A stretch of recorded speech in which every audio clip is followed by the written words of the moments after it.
What's going on, everybody, and welcome back to a new episode of GBA. In this video we're going to continue my Sega Saturn series. So basically it's just a chronicling of the journey of my Sega Saturn collecting.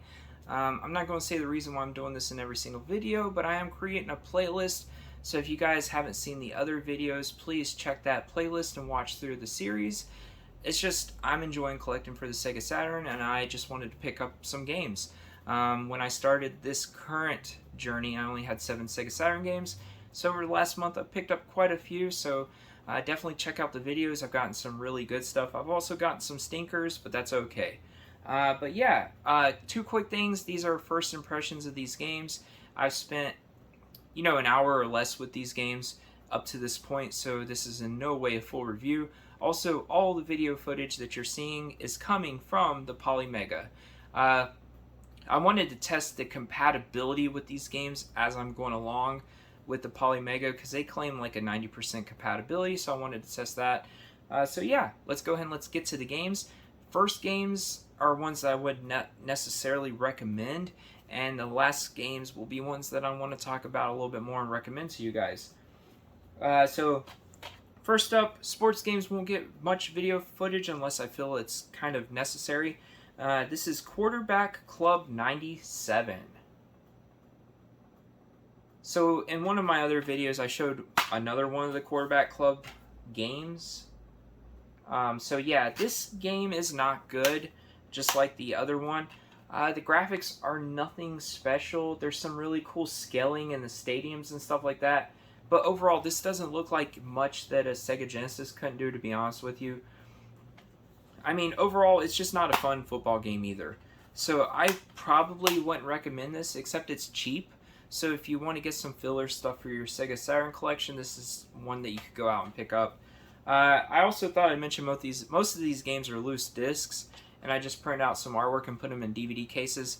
I said in the previous video that I picked up a 12-game lot of Saturn games for $50, so that was a good deal for, even though they were loose discs.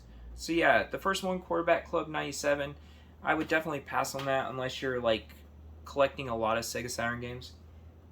So the next one is another football game, but this one's really interesting, and I hope I'm able to put some video in here of this because it's kind of hard to explain this game. But we have Quarterback Attack with Mike Ditka, which was a famous football coach. This is a very weird game. I don't really know exactly how to explain it. You're not really playing football in this game. It's more of like a full motion video simulation game of playing football. It's just really interesting. Like I said, I really don't know how to explain what this is. It kind of almost feels like a virtual reality football game before virtual reality, but hopefully the video that you guys see will give you a little bit of an idea of what this is. I loosely recommend this game. I was enjoying it a little bit, but I could see where this could get old really fast. But Quarterback Attack, it's definitely different. I'll give them that. Let me show you the disc real quick, just for the sake of it. Alright, so next up, this one's really interesting. We have Last Gladiators Digital Pinball. And the reason why I say this is interesting is I'm not really the biggest fan of old digital pinball games in general. I actually talked about another digital pinball game for the Saturn in one of my previous videos, but this one blows that game away in my opinion. In that game, the previous one I was talking about, it's kind of zoomed in, so you only see parts of the playfield where, the ball is. So as the ball travels the playfield, the camera goes up and down. It can be very disorienting. Hard to know exactly where you are while you're playing the game. It can cause you to miss shots and just be kind of uncomfortable in general. This one has more of a zoomed out view, so you can see the whole playfield. So it's a more, I don't know, it's just better to play in my opinion. Your opinion might vary, but I actually like this one better than the other digital pinball game. Still not great by no means, but the soundtrack was really good on this one too, so I would loosely recommend this game. and you can get it really cheap. Hopefully I put some video in there so you guys can see what I'm talking about. Next game is pretty interesting. We have the Lost World Jurassic Park.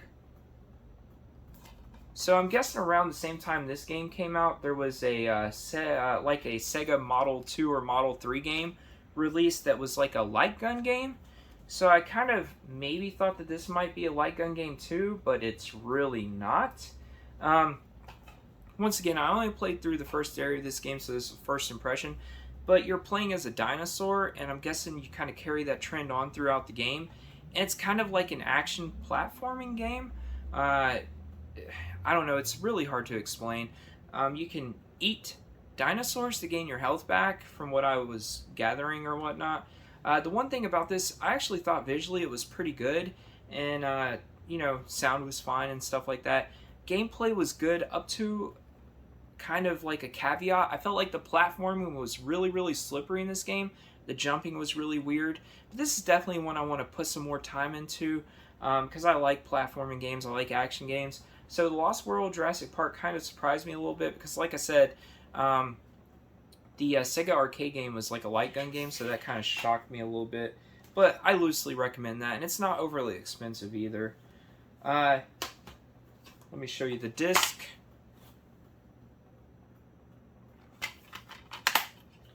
Alright, so next up, these are the games that I more or less pretty much recommend in general because I just had fun with them. We have NBA Jam Tournament Edition for the Saturn. So like most of you probably that watch these videos, I played the arcade game a lot, but our first home versions of this was for the Sega Genesis and Super Nintendo, which were good in their own rights. And I have the Sega CD version, which is a little bit better, mainly because of the sound. But I was actually really surprised by this game. I don't know if I've played it on PlayStation, so I can't really say much about that version. But this game kind of blew my mind a little bit. This game looks fantastic. It sounds fantastic. It has more accurate scaling. The Genesis and Super Nintendo really couldn't pull that off. But this game is great. I was having a blast with this. It's classic NBA Jam. You can't really go wrong with it. It has updated rosters from the Genesis, Super Nintendo, and I'm guessing the arcade versions as well. But this is a good game, and it looks and sounds great. I don't know, big characters, it almost looks as good, if not better, than the arcade version, in my opinion. But yeah, this is definitely one that you should own. This one's a little bit more pricier, but still, it's not an expensive game by any means. Next one, another one that kind of shocked me, we have Soviet Strike, which I didn't even really know was a thing, to be honest with you. But this is basically from the creators of the Desert Strike trilogy, and I loved those games. And like I said, I didn't know about this game. This game is really fun. I didn't play it for too long, but it kind of, gameplay-wise, at least reminds me of those games. But obviously the visuals are better in this game. The sound is great in this game. But this was a lot of fun. And like I said, I didn't know it existed, so it was really, really fun to get this one and play it. It came part of that 12-game lot of loose games. But yeah, to get this with all these other games for $50 was a good deal. And definitely check this one out. Highly recommend it. If you like those, Desert Strike, Jungle Strike, Urban Strike games from back in the day, definitely recommend it. And ironically enough, the last game in this list of 7 games, and the one I recommend most, gets trashed on a lot. We have Battle Monsters. So yeah, Battle Monsters is a 1 versus 1 fighting game, pretty much. So this is kind of like a Mortal Kombat knockoff. They use like digitized graphics and stuff like that. They actually knock off a lot of famous monsters in this game too. Like, there's Frankenstein in this game, but he's not Frankenstein. Medusa, and maybe a few others. But this game is so weird and so bad it's good. And trust me, it's not a great game. It almost takes... Some of the stages have platforms that you can jump up on, almost like Smash Brothers or whatnot. But man, this game is wild. The characters are crazy. And the combos are really nuts. There's just a lot of weird stuff going on with this game. And it's not good, but I highly recommend this. Just because it's one of those games that's so bad it's good. So this one did not come with the manual. It had the case art and the disc, obviously. So I just printed off some artwork and put it in here just for visual purposes. But yeah, Battle Monsters, I don't know. It's a really, really fun fighting game, and it's just fun to put in and play. So I highly recommend this. This is definitely the one that I recommend most from this video. And once again, this is not a crazy expensive game, not like some of the fighting games on the Saturn. But yeah, guys, that is the 7 games I wanted to highlight on this video about my Saturn collecting journey. So overall, what did you guys think about these games? Do you have any of these games? Are you looking to pick any of these up? What was your favorite game in this lot of games here, if you have played them? I would love to have a little conversation with you guys about the Saturn. I'm really enjoying showing you guys this collecting journey with me. Hope you enjoy watching it. But yeah, let me know down in the comments what you guys thought. But that's probably going to do it. First, I want to say thank you. I appreciate you. If you know anybody who might like these kind of videos, share it around. I'm always looking to grow the channel a little bit. But for now, guys, I'm probably going to go open up some boxes, maybe play some of these video games, try to enjoy the rest of my evening. Hope you do too. So until next time, everyone, I'll see you later.